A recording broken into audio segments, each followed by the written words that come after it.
আসসালামু আলাইকুম। আশা করি আপনারা সবাই ভালো আছেন। শুক্রবার মার্কেট বন্ধ। পুঁজিবাজার সংক্রান্ত কিছু তথ্য নিয়ে আলোচনা করব। আশা করি আপনারা পুরো ভিডিওটা শুনবেন। কিছু গুরুত্বপূর্ণ তথ্য আছে। স্টক সাজেশন এবং পোর্টফোলিও ম্যানেজ করার জন্য ডেসক্রিপশন বক্সে নাম্বার দেওয়া আছে, যোগাযোগ করতে পারেন। প্রথমে যদি আসি, বাংলাদেশ সিকিউরিটি এক্সচেঞ্জ কমিশনের 16 কর্মকর্তার বিরুদ্ধে মামলা। এই 16 কর্মকর্তার নির্বাহী পরিচালক এবং উপপরিচালক পর্যায়ের লোকজন। মানে বিষয়টা এখানে সমাধান হয় নাই। বিষয়টা আসলে আগামী দিনে আরও সমস্যা তৈরি করবে, এটা মোটামুটি বোঝা যাচ্ছে। এরা পর থেকেই মানে নির্বাহী পরিচালক উপপরিচালক কিন্তু মানে টপ লেভেলের কর্মকর্তা।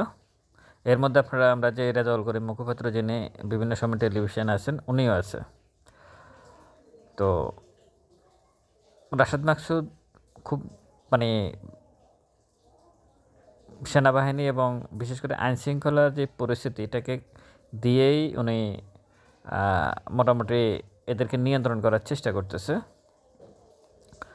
আর ওনাকে সহযোগিতা করতেছে অর্থ উপদেষ্টা, সেটারও নিউজ আছে, সেটাও বলবো আমি।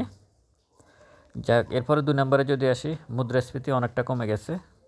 এটা খুবই পজিটিভ দিক এবং কমেছেটা কিন্তু আমরা বুঝতে পারতেছি। আমি আশা করি আমার ভিডিও যারা শুনতেছেন তারাও বুঝতে পারতেছেন যে মুদ্রাস্ফীতি কিছুটা কমে গেছে। এরপরে যদি বলি, তারপরে হচ্ছে এসিআর এমডির শেয়ার ক্রয় সম্পন্ন। এটা হচ্ছে আরেকটা নিউজ, এসিআই ফার্মাসিউটিক্যাল সেক্টরের একটা শেয়ার।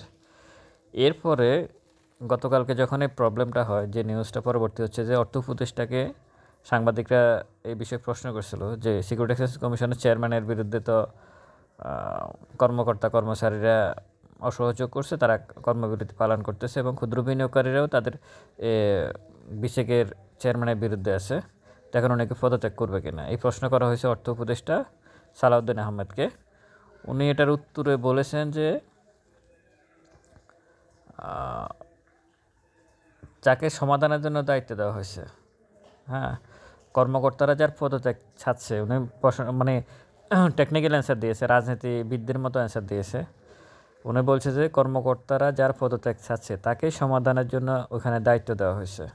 এবং উনি কিন্তু ওনাকে সম্ভবত 5-6টা কোশ্চেন করা হয়েছে অর্থ উপদেষ্টাকে। উনি একটা প্রশ্নের উত্তর দেয় নাই। উনি ঘুরে ফিরে কথা একটাই বলছে যে কর্মচারীরা যা সমস্যা বলে পদত্যাগ চাচ্ছে তাকে সমাধানের জন্য এখানে পাঠানো হয়েছে। এটা কতটুকু যুক্তিসঙ্গত? এত একটা লোক, আমার মনে হয় না অন্য কোনো স্বরাষ্ট্র উপদেষ্টা ছাড়া, স্বরাষ্ট্র উপদেষ্টার পরে সবচেয়ে এখন ক্রাইসিস আমি মনে হচ্ছে বাংলাদেশ সিকিউরিটি এক্সচেঞ্জ কমিশন। স্বরাষ্ট্র মন্ত্রণালয় সবসময় ক্রাইসিসে থাকে, যেহেতু আইনশৃঙ্খলা পরিস্থিতির নিয়ন্ত্রণে সামান্য কিছু হলে স্বরাষ্ট্র উপদেষ্টা সবসময় প্রশ্নের মুখোমুখি থাকে। কিন্তু অন্য কোনো সেক্টর কিন্তু এভাবে প্রশ্নের মুখোমুখি হয় না, খুব বেশি নয়। কিন্তু আমি দেখতেছি যে বাংলাদেশ সিকিউরিটি এক্সচেঞ্জ কমিশন, এটা তো একটা স্বায়ত্তশাসিত প্রতিষ্ঠান, বারবার এই লোকটাই প্রশ্নের মুখোমুখি হচ্ছে কেন? এতই যদি মার্কেটের উন্নতি হয়, তো সেই উন্নতিটা কোথায়? বিনিয়োগকারীরা ওই উন্নতির কোনো ফল দেখতেছে কিনা আমার জানা নাই। যাই হোক,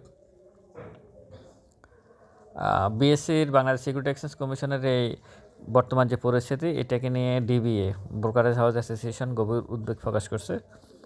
গতকালকে একটা টকশোতে একজন সাংবাদিক প্রশ্ন করছিল, সম্ভবত উনি ডিএসসির পরিচালক মিনাজ মান্নানি মন।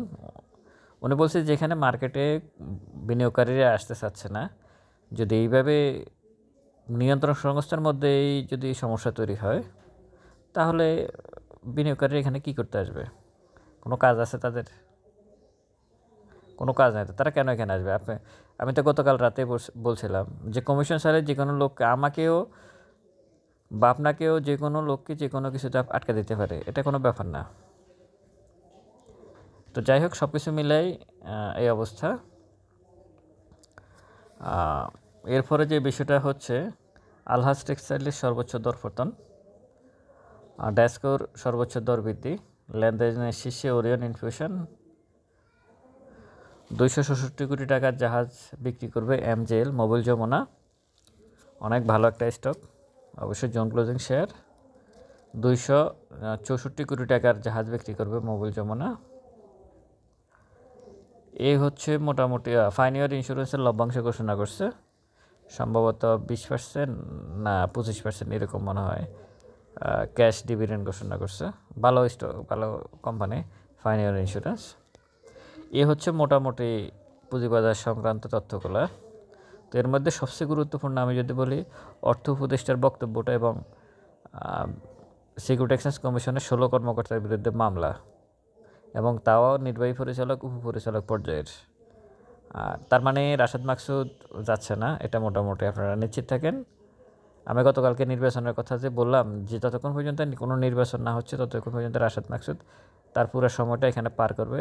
এবং সে গতকালকে খুবই সাংবাদিকদের সাথে যখন সাংবাদিকরা তাকে এমনও কোশ্চেন করছে, আপনি তো পুঁজিবাজারই বুঝেন না, ওনাকে উত্তর এই ব্যাপারে কী বলবেন, সবাই বলতেছে আপনি পুঁজিবাজার বুঝেন না। তখন রাশেদ মাকসুদ উত্তর দিয়েছে যে আমি আগেও এই ব্যাপারে কোনো কথা বলি নাই, এখনও কোনো কথা বলবো না, ভবিষ্যতে বলবো না। তো এই হচ্ছে ওনাদের উত্তর। আর অর্থ উপদেষ্টা টেকনিক্যালি যে উত্তর দিয়েছে, উনি মনে এটা মুখস্থ করে আসছে, মানে খুব কীভাবে উত্তর দিলে যে কর্মকর্তারা যার পদত্যাগ চাচ্ছে তাকে সমাধানের জন্য ওখানে বসানো হয়েছে। আমার মনে হয় শেখ হাসিনা হয়তো সুন্দর করে কথা বলতে পারতো না, মানে এই ধরনের কথা বলার স্কোপ ছিল না, খুবই মানে, এবং উনি বারবার একই কথা বলছে। তো সব কিছু মিলে আমি মনে করি রাশেদ মাকসুদ যাচ্ছে না, এভাবে থাকতেছে।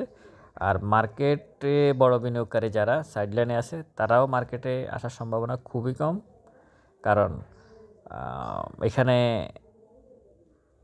আইসিবির যে টাকা সেটাও হয়তো শেষের দিকে, অথবা নতুন কোনো বিনিয়োগকারী এখানে যদি গ্রুপ এই কমিশন তৈরি করতে পারে, কমিশনের উচিত ছিল যে রাশেদ মাকসুদ কমিশনের, যে ঠিক আছে আমরা বিগত সরকারের সময় যারা এখানে পুঁজিবাজারে দুর্নীতি করছে তাদেরকে আমরা ধরবো, অল্টারনেটিভ আরেকটা গ্রুপ মার্কেট মেকার তৈরি করে দেওয়া উচিত ছিল, যারা মার্কেটকে টেনে তুলবে। কিন্তু সেটা না করে শুধু ধরার মধ্যে ছিল, যার কারণে মার্কেটের এই ভয়ঙ্কর পতন, ক্ষুদ্র বিনিয়োগকারীরা নিঃশেষ হয়ে গেছে।